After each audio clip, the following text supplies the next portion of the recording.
You know who stands before you?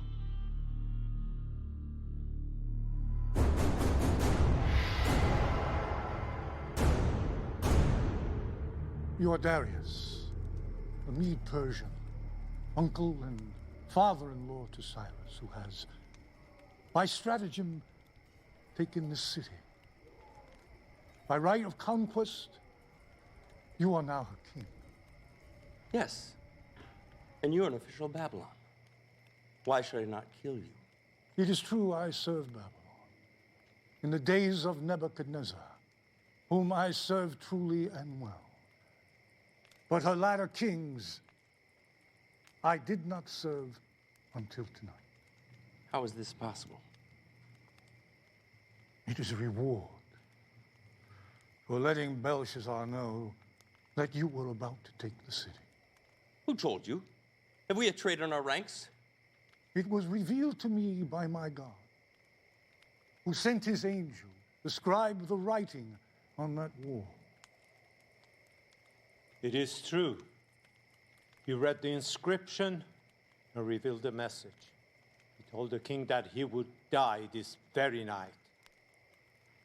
Though brought here as an exile in my youth, by birth I am a Hebrew, from the kingdom of Judea, and I serve the God of my forefathers. The Most High reveals to me what he sees fit. Am I to believe your God revealed my coming to you? If I was to lie, would this be the lie I would choose? Who else could have revealed your deepest secret and known ahead of time that you would succeed, or known with certainty that you would slay Belshazzar? And how could you have done so if the Lord had not decreed it? For is it not by the hand of the Most High that both victories and disasters come?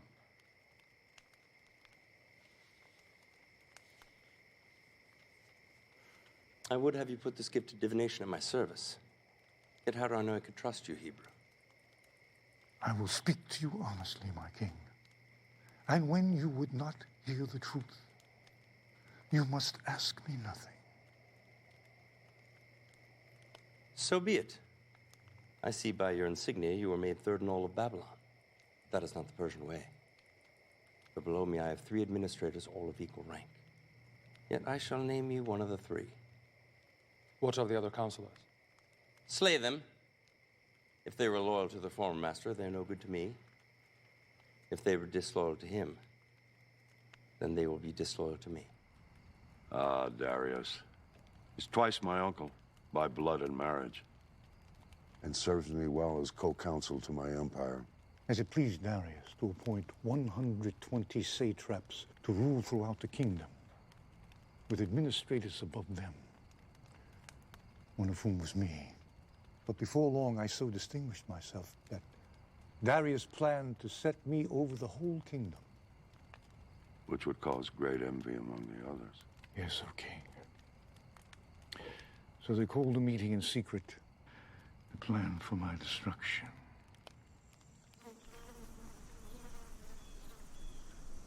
Are we safe? Did anyone see you? No. Why are we meeting so far from the city? Do you think it would be wise for this meeting to be overheard by anyone? Are you sure you weren't followed? Not unless whatever's following has wings. We don't have much time. Daniel being put over us, if we allow it to stand, means our demise. Once he is in charge, he'll be looking into everything we do. Perhaps we should eliminate him. How? A hunting accident. He doesn't hunt. A sudden illness or a drowning. Who would believe it? Maybe we can ensnare him. How? There is no corruption in him, nor any negligence. He is as diligent as he is skillful. There must be some way. He claims he's so effective because 3 times a day his heart inclines to the city of God. There's a spirit of excellence in him. In every test he has proven faithful. No one is that honest. On the contrary, I had a man tried to bribe him once, and a very generous bribe at that. He would have no part of it. Such a man is dangerous.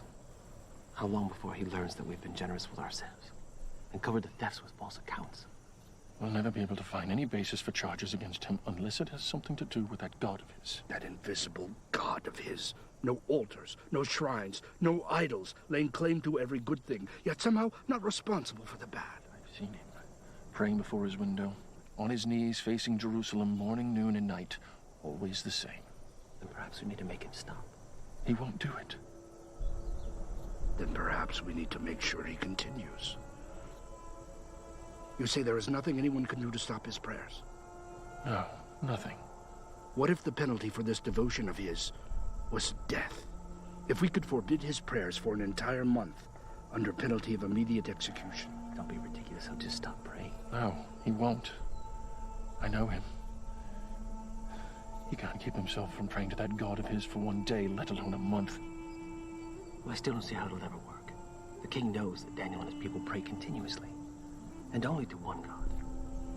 Which is why we need to disguise our purpose. More fitting testimony to your honesty could not have been made.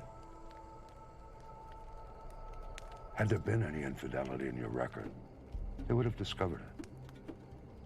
Indeed, they could find nothing amiss in my work, either willfully nor through negligence or lack of care. So they tried to trip me up with my prayers. But since worship of the Most High was not prohibited by the laws of the realm, they had to conceal their purpose, like poison in a cup of honeymead. O King, it has come to our attention that there are those among your subjects who still cling to the old gods of Babylon, in the hopes that their line of kings may yet be restored. And have not submitted to your rule. Who are they? That I may bring them before me and destroy them. It is not that simple of a matter to detect them, O king, for they are devious and work to hide their treasonous thoughts. And have you come before me without a plan for discovering them? We would dare not do so, O king. Indeed, we have labored to construct a plan whereby the loyalty of all may be tested. Then speak of it. If, O king, you were to issue an edict that none in Babylon, nor anywhere in the empire, may pray to anyone, be it to god or man, except to you for a period of 30 days. But what of the gods of Persia whom I serve and obey? Well, you alone, O king, would be free to pray to them and offer them sacrifice. You would stand as a priest before all the peoples, and in this way ingratiate yourself to the gods themselves, because for an entire month, all of their worship would come from you. Thus, their worship will continue through you, and the old gods of Babylon will be starved for worship, lessening their power. How would you enforce such an edict? No one would be allowed to go before any altar or shrine for the entire period, except for you. And anyone found violating the decree would be thrown into the lion's den before sundown on the very day of the offense. In this way, their treason would be discovered and eliminated in a single stroke.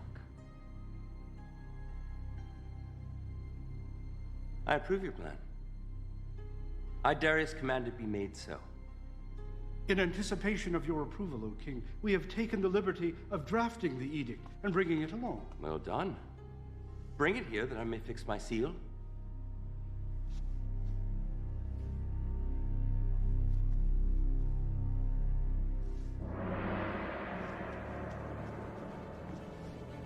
Let all the world hear and obey. So Darius found no need to consider it further. Darius had a great deal of experience as a soldier, but very little as a ruler, until Babylon fell. One sign, the order could not be changed. Let every order be upheld, for the law cannot be countermanded, and the laws cannot contradict themselves. Let each law be fixed, unchangeable, for the king cannot err, and once a law is written, even the king himself cannot change it. Such is the law of the Persians. Daniel, the king's seal is barely dry. Already you have defied his law. You made your choice. You chose your god over your king. Take him away!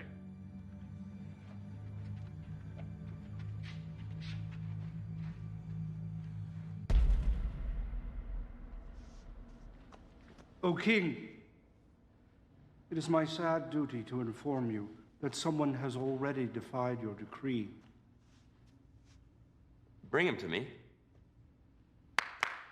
Bring forth the prisoner!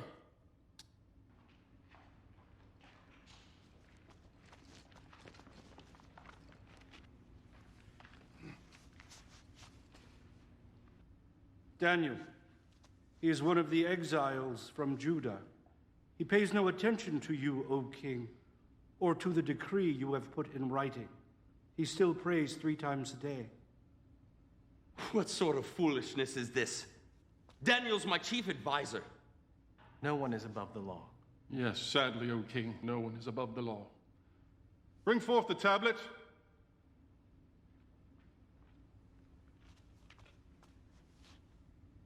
Is this not the edict from the king, signed with your own seal?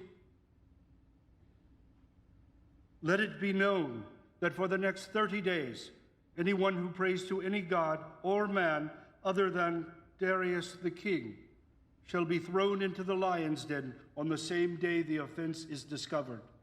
By my hand and seal, Darius the king, ruler of the Medes and Persians.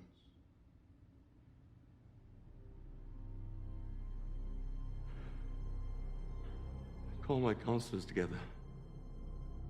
We will begin the trial. O king, live forever. There is no need of a trial. I am guilty. Knowing the king's command, I have disobeyed it. The commands of the king are immutable, and once uttered, cannot be changed. I shall command my wise men to make every effort to search out some reason that the law may be found unenforceable. I do not think they will find one. Let them search, O king, but only for a short time. Because your own law commands that sentence be carried out the day of the offense. Already, the shadows are starting to grow longer, and you have only until sunset. Darius was angry with himself for allowing himself to be fooled, seeing that their purpose was not for his honor and glory, but rather for my destruction. And so Darius had the law book searched to discover if there might be some legal way to spare my life.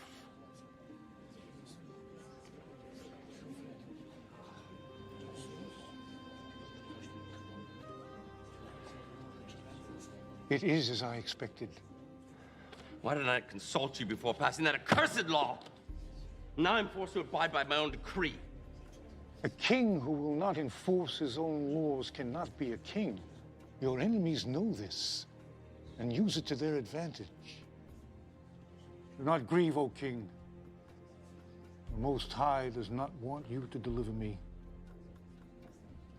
If he grants me deliverance, it will be by his own hand, not yours. It is a privilege he reserves unto himself.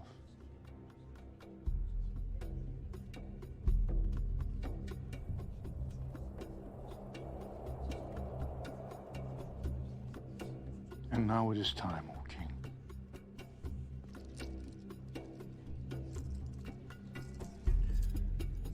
That I may not break your laws a second time. I will walk with you, Daniel. One last time. As you wish, O king.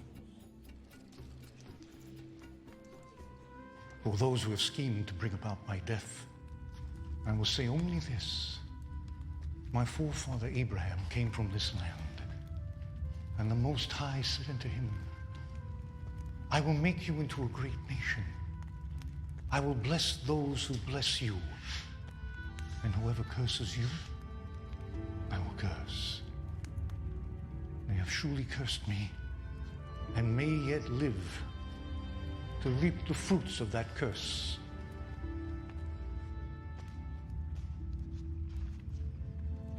A cup of wine from the king's own hand. I cannot drink it, O king. It is blessed to your gods, not mine. Not so, Daniel. I have gone to your people and asked for wine which was blessed by them. From the cup I have poured no libation. One last gesture of friendship. My king.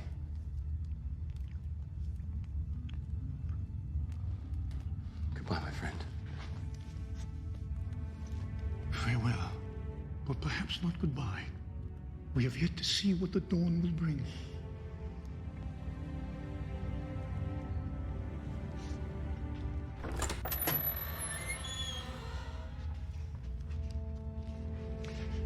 Hero is real, Lord our God.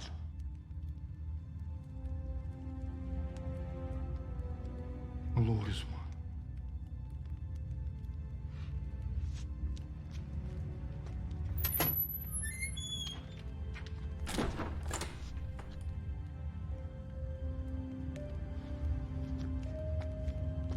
He is angry with us. It will fade. By tomorrow morning, Daniel will be a distant memory, and the king will need us again.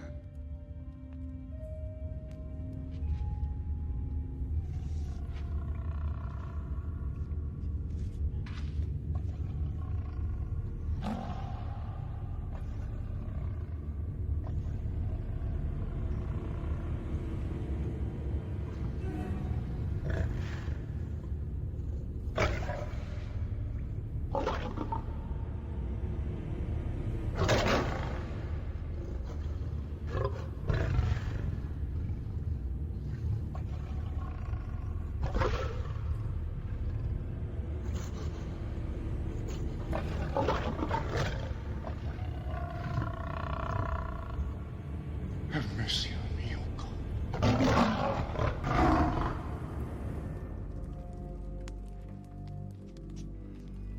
No, take it away. All of it. Tonight I honor Daniel in silence and with fasting. Now leave me!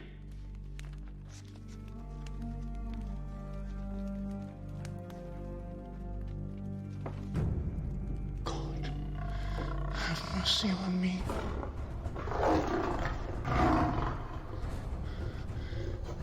In you my soul takes refuge.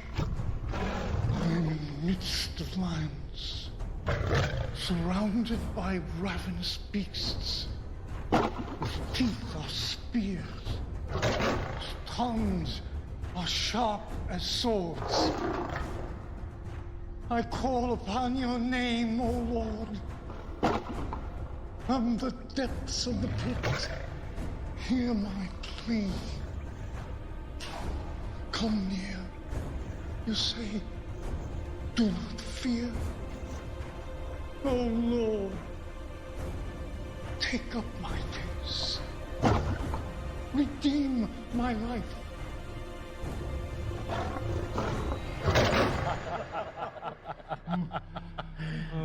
A divine plan, my friend. A toast to the lions who show no partiality to a Hebrew over any other man.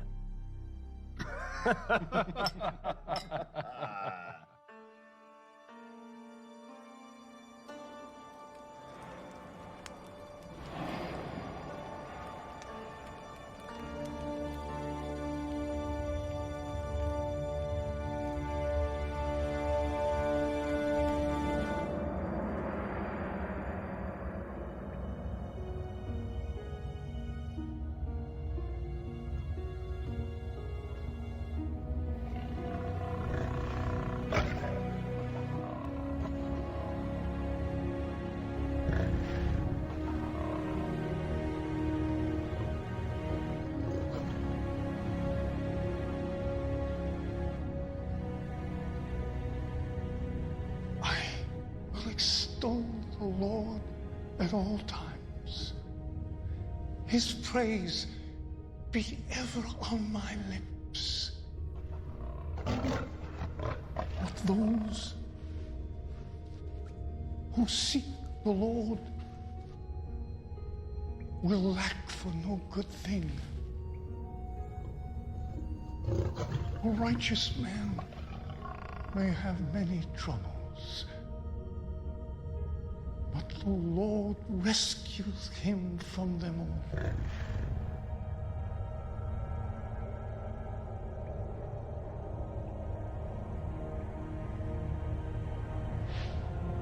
You have rescued me from the mouth of lions, and I will declare your name to my brothers in the congregation. I will praise you. Out of my way! Daniel, servant of the living God. Has your God been able to save you?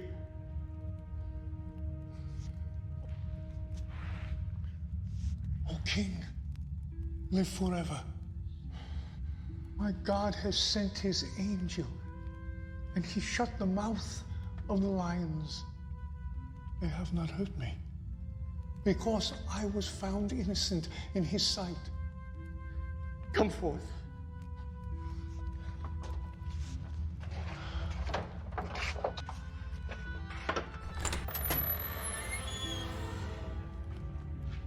Behold, there is no sign of wound on him, for he has trusted in his God.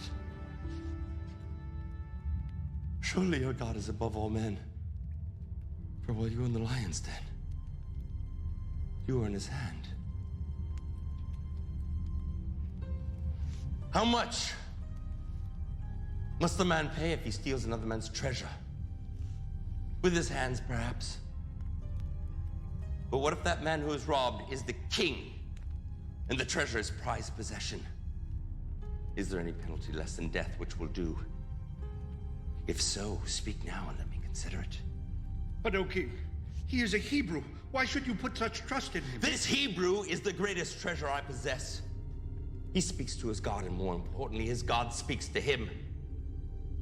You have deceived me as to your purpose.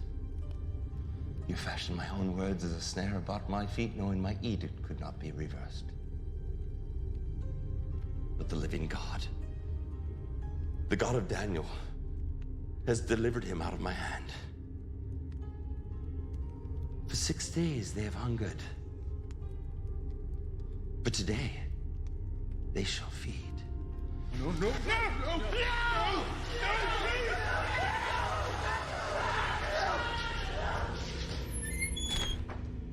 Please, Yes, my king. please, you fools! Did you not think I would punish you? No, my king.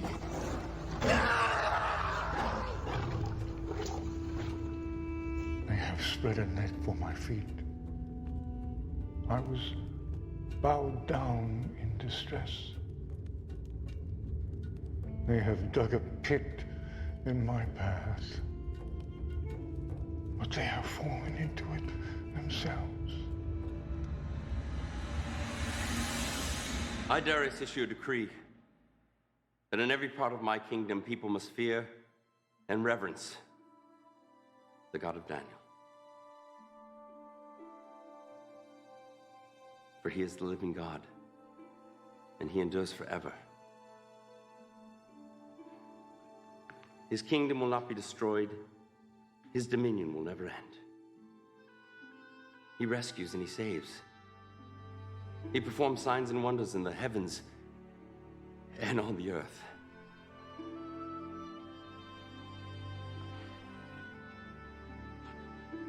He has rescued Daniel from the power of the lions.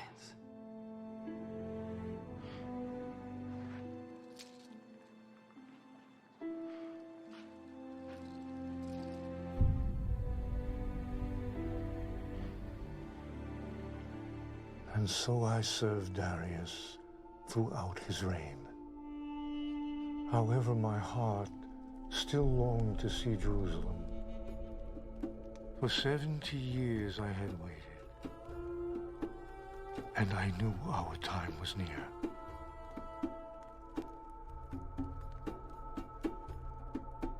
Lord, through your prophet Jeremiah, when 70 years are completed for Babylon, I will come to you and fulfill my gracious promise. and bring you back to this land. My heart rose with excitement. But now, that time has come.